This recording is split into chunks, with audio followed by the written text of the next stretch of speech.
नैथि मायथाइ फोरबो बेखौ फालिनो दिनै बेहाय मावफुंनो लाबाय बेनि सोमोन्दै दिनै निजदिफिलि दालाइ दुलाराय बर' फरायसा आफादनि बेन्दों सिङाव थानाय जि बड'लेण्ड सक आरो बे बड'लेण्ड सकनि बड'लेण्ड फोथार मुं होनानै तामुलपुर दख'रा दुलाराय बर' फरायसा आफादनि सनाथि मायथाइ बोसोर आरो दख'रा एबसुनि 34थि बोसोरसालिया जथुम्मा बेखौ गाजा गोमजायै खुंफुंनो थाखाय निजदिफिलि ओनसोलनि मानगोनां रायजो राजा बिथांमोन मेलेमजिबि बिथांमोन आरो सानसुमै बिथांमोनखौ लानानै जोङो सावरायलायनायनि गेजेरजों मोनसे बानजाय आफाद दानाय जाबाय आरो जोबोद मोजां मोनदों जोङो जे बानजाय आफादा बे जथुम्माखौ खोब मोजाङै खुंफुंनो थाखाय बिथांमोना साखाफारा जादों आरो बे ओनसोलनि मोनफ्रोमबो थाखोनि सुबुङा मदद आरो हेफाजाब होनो थाखाय बिथांमोना आवगायबोदों आरो बेनिनो दिनै बानजाय आफादनि मावखुलिखौ बेवहाय लानाय जाबाय बड'लेण्ड सकनि एसे सेरावनो जेराव जथुम्माया खुंगोन बेवहाय मावखुलिखौ बेखेवनाय जाबाय जों सानदों जे तामुलपुर दख'रा दुलाराय बर' फरायसा आफादनि जे 50 बोसोरनि मोनसे गोलाव हान्थिबोनाय बेनि मोनसे जारिमिनारि सान एबा जारिमिनारि बोसोर 2022 मायथाइनि जोङो 3, 4, 5 बे सानथामनि हाबाफारिजों बे जथुम्माखौ खोब गाजा गोमजायै खुंफुंनो थाखाय जोङो लाहार फाहार खालामदों आरो बिनि थाखाय बानजाय आफादाबो साखाफारा जादों बे जथुम्माजों लोब्बा लाखिनानै जोङो जोंनि जि 50 बोसोर तामुलपुर दख'रा दुलाराय बर' फरायसा आफादा मोनसे स्ट्रागोल खालामबोबाय बा हान्थिबोबाय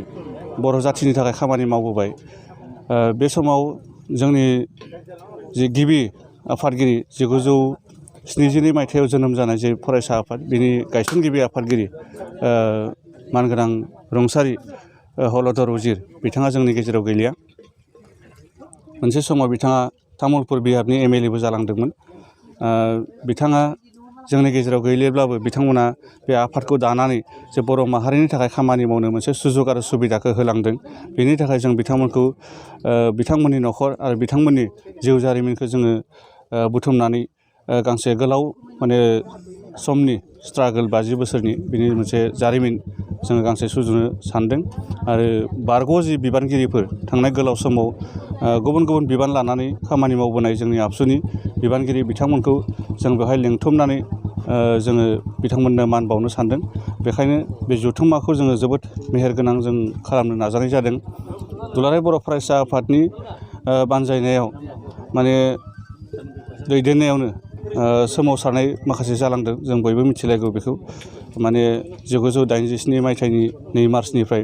जों मोनसे सोमावसारनाय जाबोदोंमोन दा बे सोमावसारनाय समाव जोंनो गुबुन गुबुन थाखोनि मानसिफोरखौ माने नांगौ हिसाबै जोङो आबादारि आफाद दानानै लादोंमोन आरो हारिमु आफाद दानानै लादोंमोन बेबायदिनो साख्रिवाला आफाद दानानै लादोंमोन BPSC मुंनि मोनसे आफाद दानानै लादोंमोन बै आफादफोरनि जोङो दैदेनगिरि बिथांमोनखौबो बे जथुम्मायाव लिंथुमनानै जोङो बिथांमोननो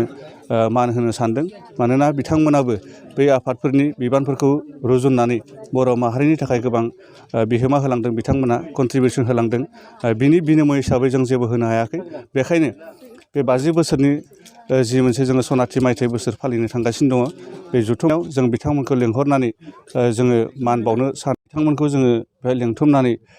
मोनसे गेट टुगेदार प्रग्राम बिथांमोनखौ लोगो हमलायनाय आरो जोंनिफ्राय दख'रा आफादनिफ्राय आथिखालनि जि मोनसे टिम दङ जोंहा फरायसा आफादनि बिथांमोनखौ जोङो मान बावनाय एबा बरायनाय बे हाबाफारिखौ जोङो लानो साननाय जादों जोङो सानथामनि हाबाफारि लादों जिहेथु 3, 4, 5 जों बेखौ 4 खालाराव बिथांमोनखौ जों लिंथुमनानै बे मोनसे मेहेरगोनां हाबाफारिनि गेजेरजों जों बेवहाय बिथांमोनखौ लिंहरनानै बे मान बावनाय हाबाफारिखौ जों लानाय जागोन जानुवारि दाननि 2022 मायथाइनि जानुवारिनि